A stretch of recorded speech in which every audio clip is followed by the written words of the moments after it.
देखें तो HTML से आप क्या करते हैं, अपना स्ट्रक्चर बनाते हैं और CSS से उसको खूबसूरत कर देते हैं, और वो होता है आपका डिज़ाइन।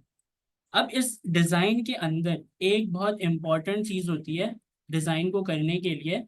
वो क्या है? वो है आपके लिए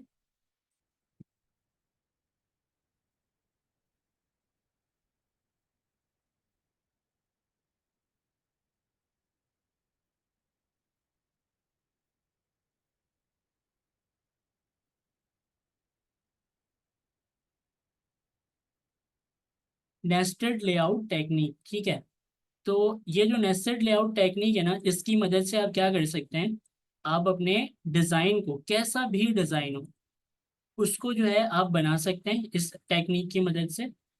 और वो जो है आपकी जो वेबसाइट है वो फंक्शनल भी होगी।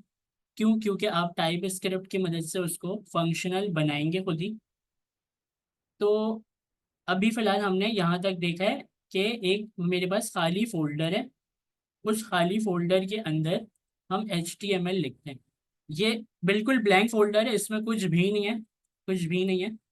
तो HTML, जैसे हम टाइप स्क्रिप्ट लिख रहे थे अपनी, HTML को हम किस तरह लिखेंगे? वो हम इस तरह लिखेंगे कि यहाँ पर हम index.html की एक फाइल बनाते हैं। Sir index. जी। सर ये HTML किसी का शॉर्ट फॉर्म है या पूरा एक वर्ड है? अभी देखते हैं ना। तो index.html, पहले हम लिख रहे थे टाइप स्क्रिप्ट TS। तो वो TS क्या है? एक्सटेंशन है टाइप स्क्रिप्ट का। HTML की फाइल जब आपको बनानी होगी ना, तो आप लिखेंगे HTML। अब ये जो HTML है, ये एक खास किस्म की फाइल है, ये खास किस्म की वो है, लैंग्वेज भी आप इसको कह सकते हैं। तो यहाँ पर HTML को हम कहते हैं hyper text markup language. Language. अब ये जो हाइपर टेक्स्ट है ना, या मार्कअप्स जो हैं, ये आप इसको यूं समझें कि ये होते हैं टैग्स, अलग अलग टैग्स होते हैं इसमें, उसको ही हम मार्कअप कहते हैं, हाइपर टेक्स्ट मार्कअप लैंग्वेज। तो टैग्स को हमें HTML में दिया गया है ताकि हम टैग्स की मदद से अपने स्ट्रक्चर को बना सकें। ठीक है, तो यहाँ तक हमें बात समझ में आ गई। HTML एक्सटेंशन है, और इंडेक्स जो है वो हमेशा हम HTML की फाइल का नाम रखते हैं। अब ये हम इस तरह क्यों रखते हैं?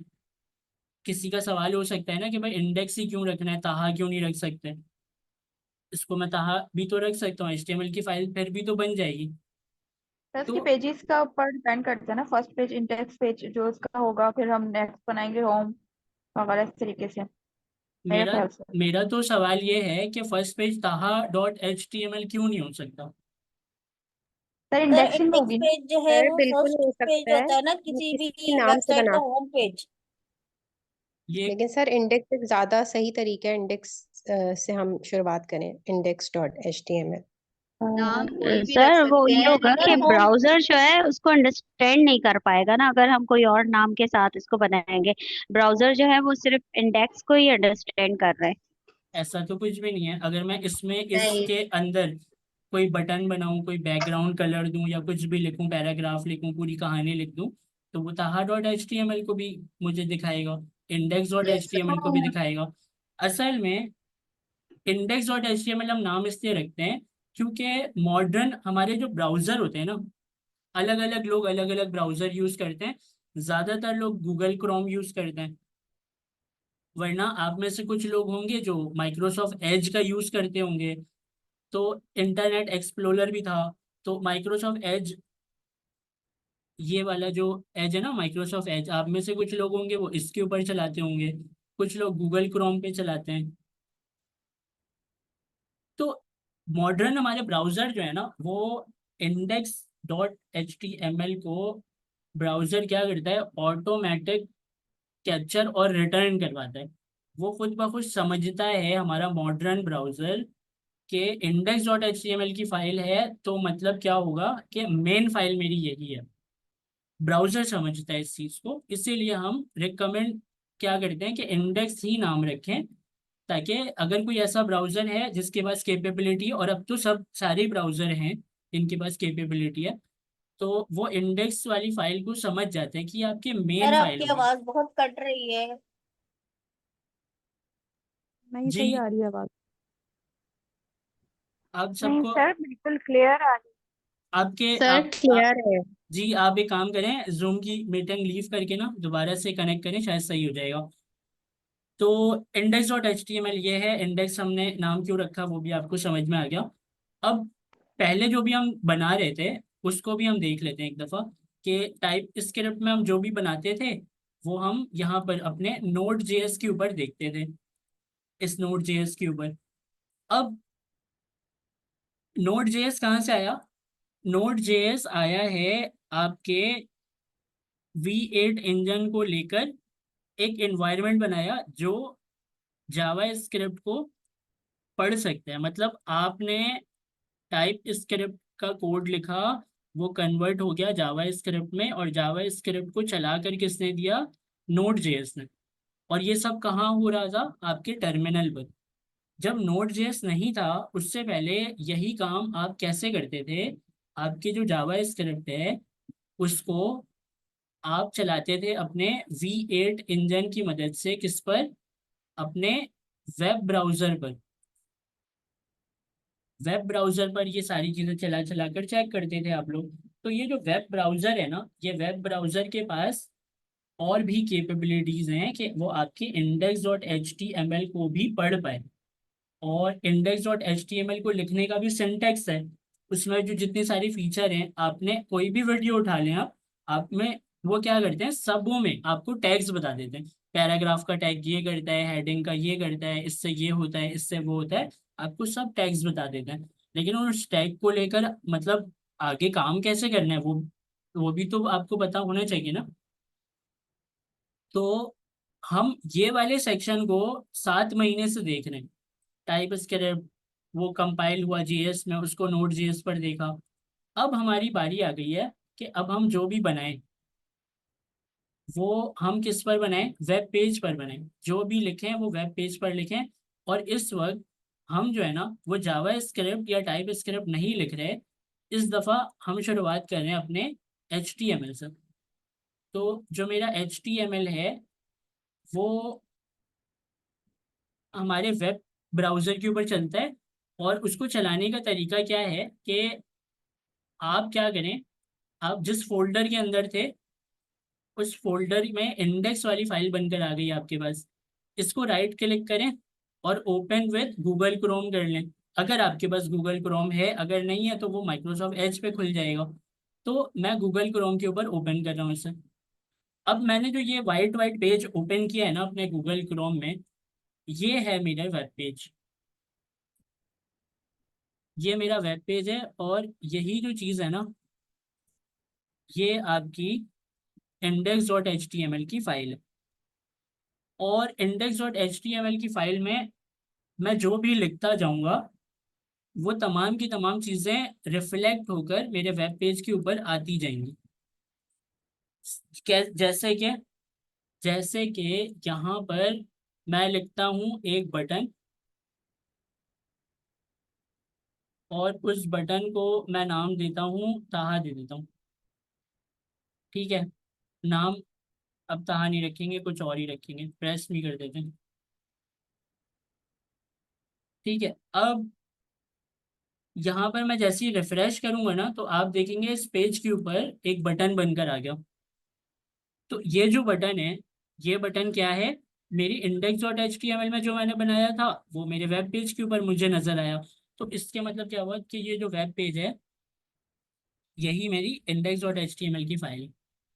ठीक है, ये बात आपको समझ में आ गई। अब हम देखते हैं सबसे पहले टैग्स देखते हैं इसके, कि अलग अलग टैग्स से क्या क्या काम सर होते हैं। जी, यहाँ पर एक क्वेश्चन है, जैसे अगर हम टीएस की फाइल बनाते थे तो मतलब वो जावा स्क्रिप्ट में जब कन्वर्ट होकर के हमें टर्मिनल में नजर आ रही थी वो वीएस कोड में ये काम हो रहा था। तो क्या ऐसे पॉसिबल है कि एचटीएमएल की आउटपुट भी हमको जो है वो वीएस कोड के अंदर ही मिले, बार बार हमें वेब ब्राउजर में ना जाना पड़े?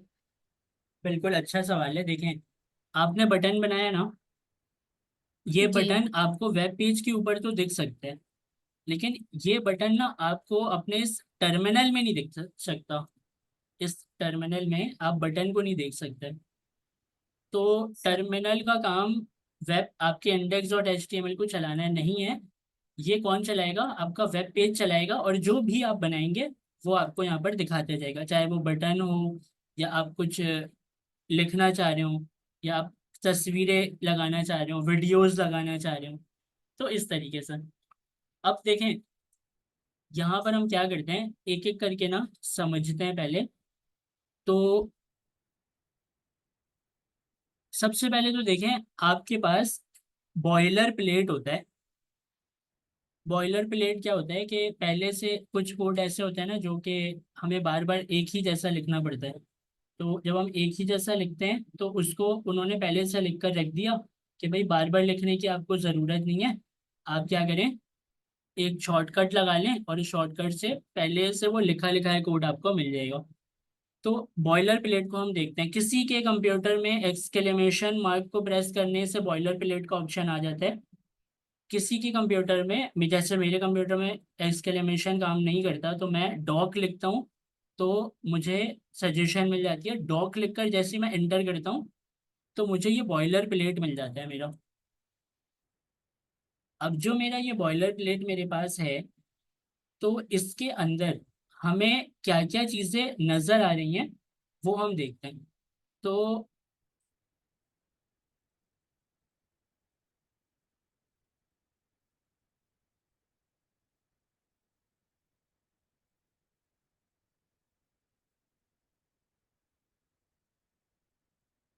देखिए, सबसे पहले हमारे पास है HTML का टैग। ये HTML का टैग ज़रूरी क्यों है, क्योंकि आप बताते हैं अपने index.html को कि यहाँ इसके अंदर मैं अपने HTML का जो भी कोड है वो लिखूंगा। तो इसलिए आप HTML के टैग को लगाते हैं। आपका HTML का जो टैग है ना, वो डायरेक्टली, आपने एक चीज़ सुनी होगी कि document object model, DOM. DOM एक चीज़ शायद मेरे मुंह से सुनी हो कि डॉक्यूमेंट ऑब्जेक्ट मॉडल जो है उसको हम पढ़ेंगे। तो जो आपका डॉम होता है वो डॉम HTML ही होता है बेसिकली। जो डॉम का जो ट्री स्ट्रक्चर होता है ना,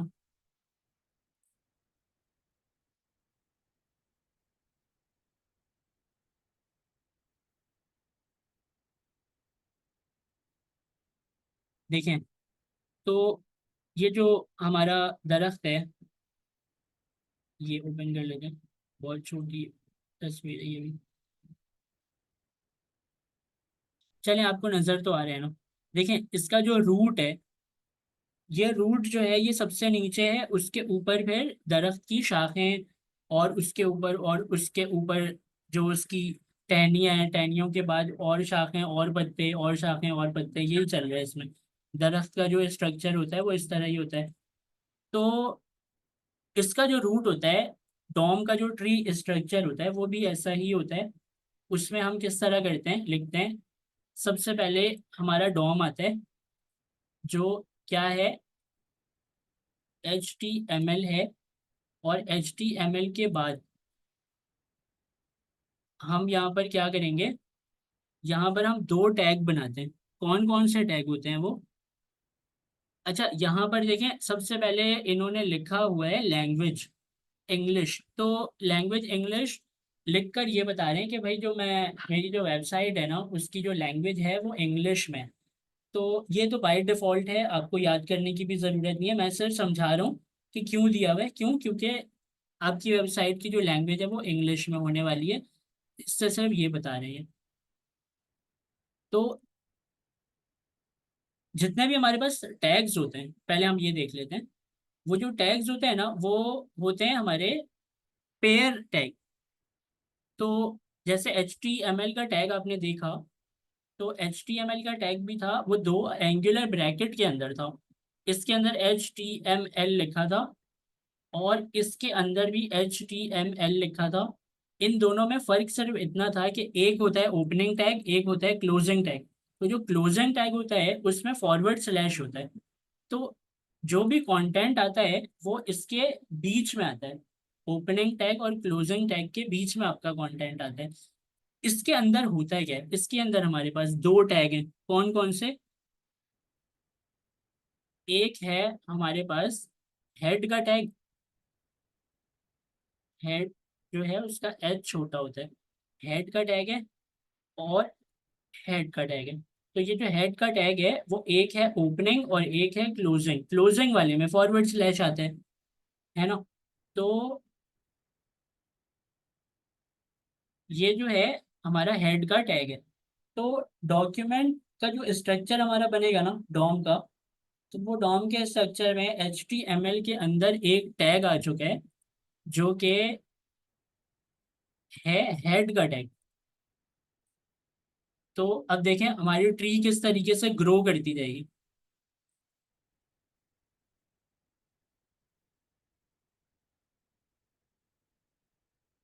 तो मैं थोड़ा छोटा रखता हूँ। अच्छा, हेड का टैग, अब हेड के टैग को हम देखेंगे। हेड के टैग तो होता ही है, उसके साथ एक होता है बॉडी टैग। तो ये जो बॉडी टैग है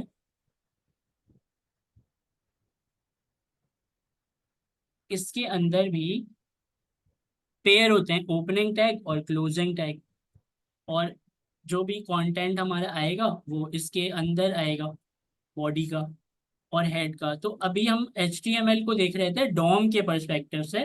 तो डॉम के अंदर एक तो हेड है मेरे पास, और हेड के अलावा अभी मेरे पास एक बॉडी है। तो ये जो बॉडी है ना, इस बॉडी के अंदर वो चीज़ें आती हैं जो कि आप अपने वेब पेज के ऊपर दिखाना चाहते हैं, जैसे कि बटन या कुछ भी जो आप दिखाना चाहते हैं। जैसे कि यहाँ देखें गूगल की एक तस्वीर है, यहाँ पर कुछ लिखने का ऑप्शन है, नीचे एक बटन टाइप की कोई चीज़ है, यहाँ पर कुछ लिखा हुआ है जीमेल, इमेज, एक कंटेनर है, और ये जो है 3 बटन या ये जो लिस्ट वाली चीज़ है यहाँ पर। तो ये सब आप दिखाना चाह रहे हैं, जो भी आप दिखाना चाहेंगे वो बॉडी के टैग में आएगा, और जो चीज़ें आप नहीं दिखाना चाहते वो हेड के टैग में आएंगी। तो यहाँ तक हमें ये बात समझ में आ गई। अब जो हेड है उसके अंदर हमने देखा था कि इसके अंदर एक टैग था टाइटल का।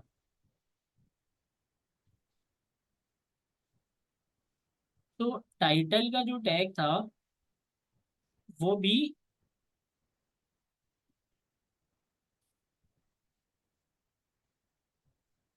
पेयर टैग में था, एक ओपनिंग और एक क्लोजिंग।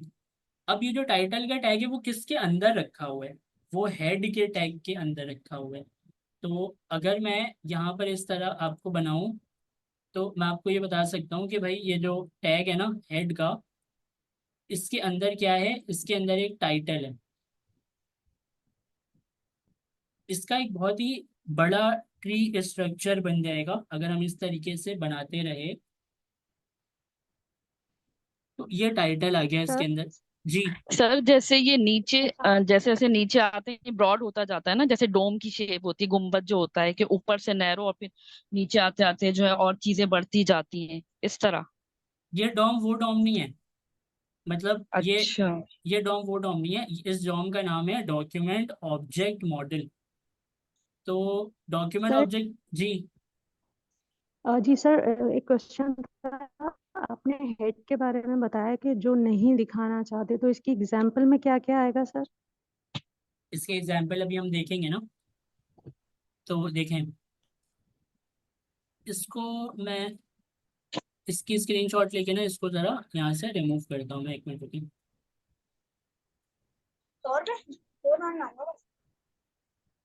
सही से ना ना।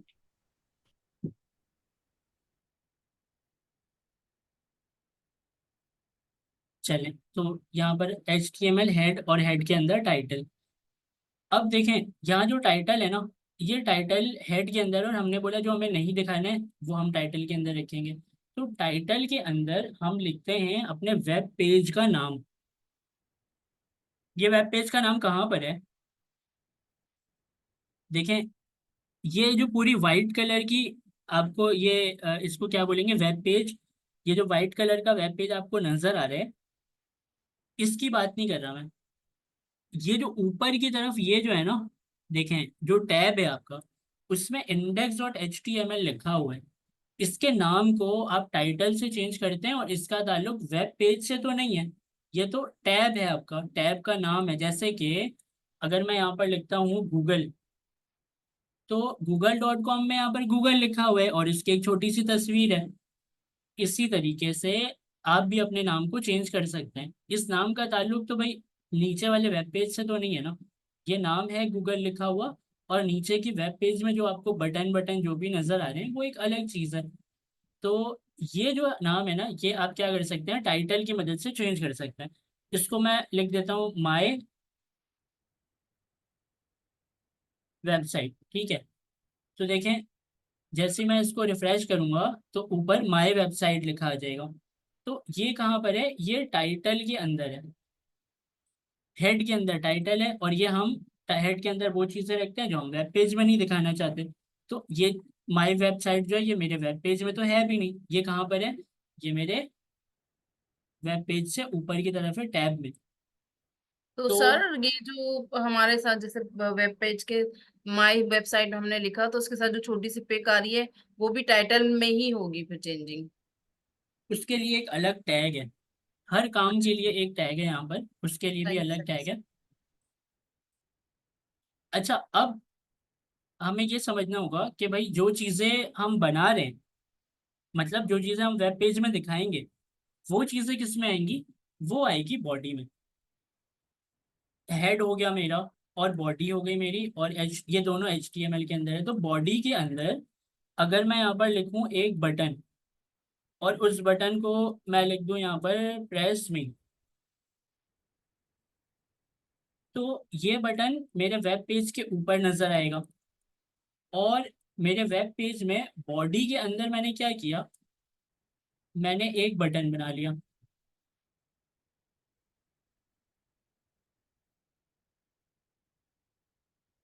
मैंने क्या कर लिया, एक बटन बना लिया, और ये किसके अंदर है, ये मेरे बॉडी के अंदर है। तो HTML के अंदर हेड और बॉडी है, बॉडी के अंदर बटन है, और हेड जो है उसके अंदर टाइटल है। अब बॉडी वाली चीज मुझे वेब पेज में नजर आ रही है, टाइटल वाली चीज मुझे ऊपर नजर आ रही है जो कि हेड में है। तो ये होता है आपका बेसिक HTML का क्या, बॉयलर प्लेट। इस बॉयलर प्लेट में एक दो एक्स्ट्रा मेटा टैग भी होते हैं। मेटा टैग से हमारा वैसे कोई ताल्लुक नहीं है, लेकिन मेटा टैग आप यूं समझें कि हर स्क्रीन की सेटिंग अलग होती है ना। आपका लैपटॉप हो सकता है कि मुझसे बड़ा हो, मेरा लैपटॉप छोटा है, हो सकता है कि आपके लैपटॉप में फंक्शनैलिटी और भी हो, या कुछ ऐसे डिसेबल लोग भी तो होते हैं ना जो देख नहीं पाते, तो वो किस तरह वेबसाइट्स यूज करते हैं। तो मतलब वो जो मेटा टैग्स वगैरह हैं वो उसके काम में आती हैं। तो यहाँ पर मेटा टैग इसके अंदर अगर मैं इसका अपना बनाया हुआ बॉयलर प्लेट यूज करूंगा, तो उसमें ये चीजें ही आपको दिखेंगी, जैसे कि HTML, जैसे कि हेड का टैग या बॉडी का टैग, जिसमें दिखने वाली चीजें आएंगी, जिसमें ना दिखने वाली चीजें आएंगी, और एक दो मेटा टैग भी आएंगे। तो इसको मैं मिटाता हूँ, और मिटा के मैं अपने बॉयलर प्लेट का यूज करता हूँ। तो बॉयलर प्लेट किसी के पास एक्सक्लेमेशन से आ जाता है, मेरे पास नहीं आता, तो मैं डॉक लिखता हूँ तो आ जाता है। अब इसको आप गौर से देखेंगे तो आपको ये बात पता चलेगी कि HTML का वही टैग है। इसको मैं क्लोज करके दिखाता हूँ, देखिए HTML का वही टैग है। जैसे ही मैं HTML खोलता हूँ तो हेड का टैग है, वो तो हमने अभी पढ़ा कि HTML के अंदर एक हेड होता है और एक बॉडी का टैग होता है। हेड के अंदर क्या है, एक टाइटल है और दो मेटा टैग है, ठीक है। तो बॉयलर प्लेट में आपको ये पहले से बनाकर दिया जाता है, हेड बॉडी किसके अंदर रखकर, HTML के अंदर रखकर। यहाँ तक कोई कंफ्यूजन तो नहीं है आपको? No sir. इत- नो सर, क्लियर है। नो अच्छा, सर क्लियर। अब टाइटल को जाहिर सी बात है आप चेंज करेंगे तो क्या होगा, आपके वेबसाइट का जो नाम है वो चेंज हो जाएगा। हमने क्या रखा था, माय वेबसाइट, तो माय वेबसाइट हो जाएगा वहां पर। और हेड के अंदर अभी टाइटल है, बॉडी के अंदर कुछ भी नहीं है। तो बॉडी के अंदर मैं एक बना सकता हूँ बटन। तो मैं बटन किस तरह बनाऊंगा, तो मैं बटन को बटन के टैग से बनाऊंगा, ठीक है। और टैग्स के बारे में मैंने आपको क्या बताया, कि इसके नाम में ही लिखा हुआ है हाइपर टेक्स्ट मार्कअप लैंग्वेज। तो ये जो मार्कअप्स है ना, ये मार्कअप क्या है, ये आपके टैग हैं। और वो टैग ना पेयर में होते हैं, मतलब ओपनिंग होगा और एक क्लोजिंग होगा। हर चीज का एक ओपनिंग है, एक क्लोजिंग है। जैसे कि ये बटन है, इस बटन का एक ये ओपनिंग हो गया, ये क्लोजिंग हो गया। इन दोनों के बीच में आकर मैं जो भी लिखूंगा वो इसका नाम बन जाएगा। तो देखें ये बटन वहां पर इस तरह जो है वो बनकर आ गया प्रेस मी के नाम से, और माय वेबसाइट यहाँ पर लिखा हुआ है।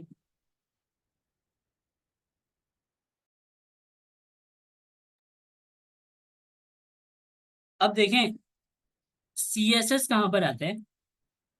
जो स्केलेटन और हमने ह्यूमन की बात की ना, तो स्केलेटन और ह्यूमन के अंदर यही फर्क है कि एक जो है वो हड्डी है, हड्डियों का ढांचा है, और दूसरा जो है वो इंसान है, जिसको आपको देखकर वो बहुत खूबसूरत लग रहा है, और अंदर वो हड्डियों का ढांचा ही है।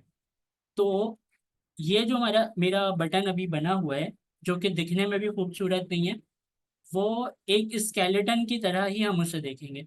इसको हम खूबसूरत बना सकते हैं। कैसे बना सकते हैं? CSS की मदद से। तो CSS हम किस तरह लिखते हैं? CSS लिखने के हमारे पास दो तरीके हैं। या तो हम अपने इसी index.html की फाइल में एक टैग के अंदर CSS लिख सकते हैं। CSS को लिखने का एक टैग होता है, वो क्या होता है? इस स्टाइल टैग। इस स्टाइल टैग के अंदर हम CSS लिख सकते हैं।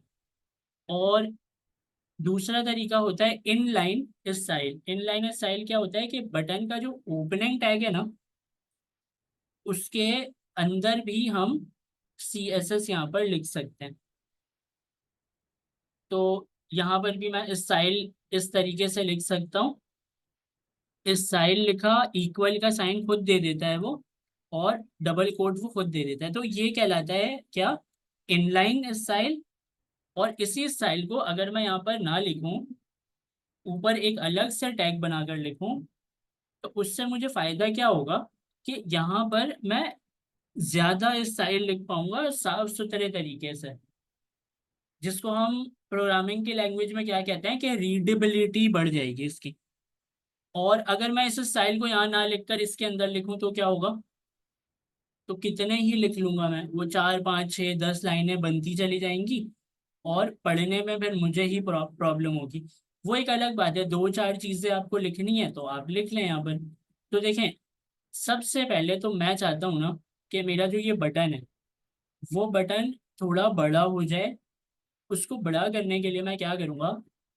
अपने CSS की प्रॉपर्टी का यूज करूंगा। अच्छा, हो सकता है कि शायद यहाँ तक ज्यादा हो रहा हो, थोड़ा सा पीछे आते हैं। यहाँ तक आप सबको क्लियर है? जो यहाँ पर हमने अभी देखा है HTML के टैग, हेड, बॉडी, और बॉडी के अंदर हमने एक बटन बनाया है। अच्छा, यहाँ से अब थोड़ी सी चीजें ना आगे बढ़ना शुरू हो रही है। तो जो ये इस स्टाइल का टैग है हमारे, ये टैग तो नहीं कहेंगे, ये एट्रीब्यूट है बेसिकली। तो जब भी ओपनिंग टैग के अंदर आप इस तरह की चीजें देखें, तो वो क्या कहलाती हैं? एट्रीब्यूट्स कहलाती हैं। तो ये जो है ना, ये स्टाइल का एट्रीब्यूट है, जिसको हम इनलाइन स्टाइल भी कहते हैं। इनलाइन स्टाइल इसलिए कहते हैं क्योंकि अंदर बटन के टैग के अंदर लिखा हुआ है स्टाइल, इसलिए इनलाइन है। और अगर हम ऊपर लिखेंगे तो यहाँ पर हम अलग से स्टाइल का टैग भी बना सकते हैं इधर, और यहाँ पर भी वही सिमिलर काम कर सकते हैं जो हम यहाँ पर कर रहे हैं। और इसका तीसरा तरीका भी होता है। वो तीसरा तरीका क्या है कि वो हम यहाँ पर एक style.css की फाइल बना लेते हैं, और फाइल बना के सारे अपने CSS इसमें लिखते हैं। अब ये 3 अलग अलग अलग तरीके क्यों दिए? इसलिए दिए कि अगर एक दो चीजें लिखनी है ना, तो इनलाइन में लिख लें। अगर आप चाहते हैं कि थोड़ी सी चीजें हैं, 5 6 प्रॉपर्टी है CSS की, तो आप ऊपर टैग बना के स्टाइल में लिख लें। लेकिन अगर आपको प्रॉपर काम करना है, कोई बहुत बड़ा काम कर रहे हैं आप, जैसे कि एक पूरी वेबसाइट बना रहे हैं या कुछ आप बना रहे हैं, तो उसके CSS भी, जाहिर है HTML का कोड भी ज़्यादा होगा और CSS का कोड भी ज़्यादा होगा। तो आप उसको एक अलग से फाइल में लिखें, इसलिए दिया गया ये इनलाइन वो स्टाइल का टैग, और ये style dot C S S की फाइल। समझ आया आपको? जी अभी सर। मैं अभी मैं क्वेश्चन इस था सर, जी जी ये क्वेश्चन जो क्वेश्चन हमने बताएं। फाइल बनाई है हाँ इसमें भाई। एक्सटेंशन कोई नहीं एक्सटेंशन मतलब है सर, जैसे डॉट आपने HTML लिखा इसमें उसमें उसमें दी थी ना extension dot C S S. उस फाइल को अभी आप छोड़ दें, उसको हम बाद में देखेंगे। तो अभी फिलहाल ना हम यहाँ पर देखते हैं।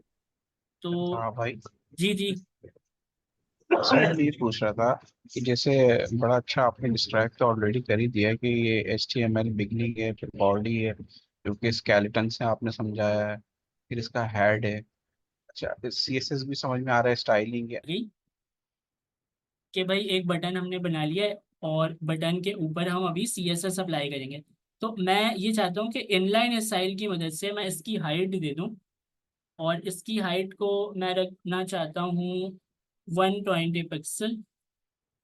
तो इसको मैं रिफ्रेश करता हूँ तो आप देखेंगे जो इसकी हाइट है ना वो 120 पिक्सल की हो गई है। और मैं चाहता हूँ कि 120 तो थोड़ी ज़्यादा रख दी है मैंने, मैं इसको 60 पिक्सल कर लेता हूँ। और मैं विड्थ देना चाहता हूँ, विड्थ मतलब चौड़ाई, और विड्थ को मैं चाहता हूँ कि इसको मैं 120 पिक्सल कर दूँ। तो देखते हैं कि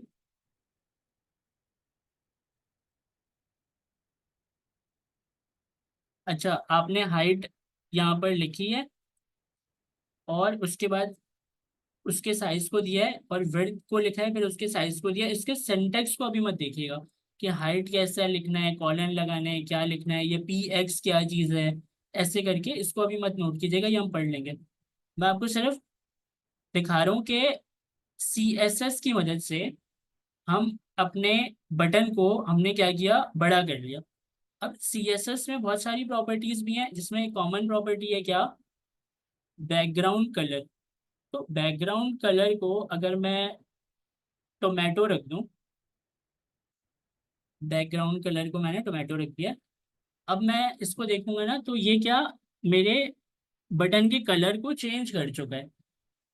अब अगर मैं इस बटन को चाहूँ कि ये जो बटन है इसमें बॉर्डर रेडियस लग जाए, इसकी जो किनारियां हैं वो गोल हो जाएं, तो वो भी हो जाएंगी, बहुत कम है।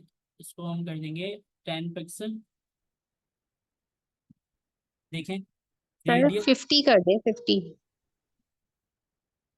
50 स्पेशल है क्या? नहीं सर, वो पूरा गोल हो जाता है ना वो। अच्छा तो ऐसे करके हम मतलब इसको चारों कॉर्नर को राउंड भी कर सकते हैं। तो हमने अभी तक ये समझा है कि जो एच टी एम एल है जब हम उसको बनाते हैं तो उसका एक डॉम स्ट्रक्चर बनता है, और डॉम स्ट्रक्चर में क्या होता है, एच टी एम एल के अंदर हेड होता है, उसमें आपने अभी टाइटल बनाया है, तो उसके बाद आपने बॉडी बनाई है, बॉडी के अंदर आपने एक बटन बनाया, और बटन में आप क्या कर रहे हैं, आप बटन को टारगेट कर रहे हैं किसकी मदद से, सी एस एस की मदद से। तो यहाँ पर हम H T M L C S S DOM structure देखते हैं।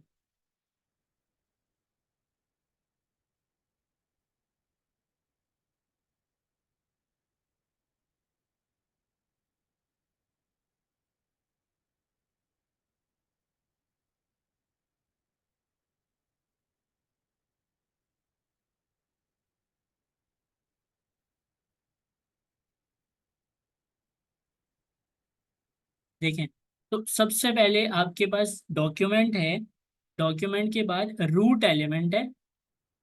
तो ये जो रूट एलिमेंट है वो क्या है, वो एच टी एम एल है।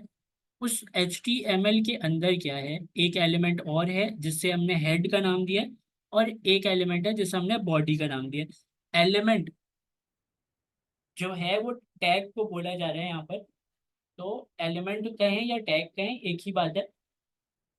तो हेड के अंदर क्या है, हेड के अंदर एक टाइटल है, और टाइटल के अंदर आपने क्या लिखा है, आपने टेक्स्ट लिखा है माई टाइटल। इसी तरीके से बॉडी के अंदर क्या है, बॉडी के अंदर क्या है, H1 है और एंकर का टैग है। और एट्रीब्यूट ये हम देखेंगे। एंकर का टैग भी हम देखेंगे। H1 से हेडिंग लिखते हैं, हेडिंग के अंदर आपने एक हेडिंग लिखी हुई है माय हेडर, इसी तरीके से। तो ये जितना हम काम करते जाएंगे ना, उतना ये जो डॉम का स्ट्रक्चर है वो बड़ा होती जाएगा, और वो इतना बड़ा हो जाएगा कि जब आप किसी चीज़ को एक्सेस करने के लिए जाएंगे तो वो आपकी एक चीज़ को एक्सेस करने के लिए पूरी डॉम की जो रूट है वहां से स्टार्ट करके, जैसे कि आप सपोज करें कि आपने 500 चीजें लिख ली इसमें, बहुत सारे रूट बन गए इसके। अब अगर आपको सबसे आखिरी वाली चीज पर जाने हैं ना, तो ऐसा नहीं होता कि वो डायरेक्ट उछल के वहां पर चले जाए। वो डॉक्यूमेंट में जाता है, फिर HTML में जाता है, फिर बॉडी या हेड में, जिसमें भी होगा हेड बॉडी में जाएगा, एंकर में जाएगा, एंकर के बाद कुछ, उसके बाद कुछ, उसके बाद कुछ, वो ट्रैवल करता हुआ जाता है।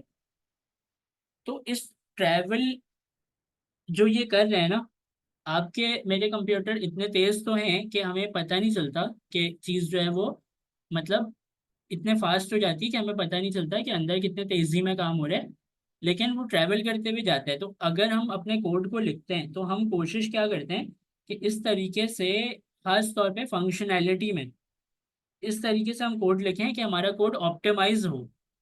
अगर वो ट्रैवल करे भी तो कम से कम ट्रैवल करे। पूरा मैं उसको मतलब मज़ारे कायद का चक्कर लगवाने से बेहतर है ना, डायरेक्टली इस तरीके से कोड करूं कि ऑप्टिमाइज कोड हो, जहां पर मेरा काम है वहां पर जाके वो काम करे। वो भी हम देखेंगे फंक्शनैलिटी में। आपको अभी तो मुझे सिर्फ ये बताना था कि जितनी चीज़ें आप लिखते जाते हैं उसका एक स्ट्रक्चर बनते ही चले जाते हैं। तो ये हमने बटन बना लिया है। अब यहाँ पर हम क्लास को स्टॉप करते हैं। कल जो है ना, हम इसमें बहुत सारी चीज़ें देखेंगे। तो मुझे उम्मीद है कि आपको पता भी चल गया AI और सारी चीज़ों का, और आपको ये भी स्ट्रक्चर क्लियर हो गया होगा जो हम अभी यहाँ पर इसको कर रहे हैं। सर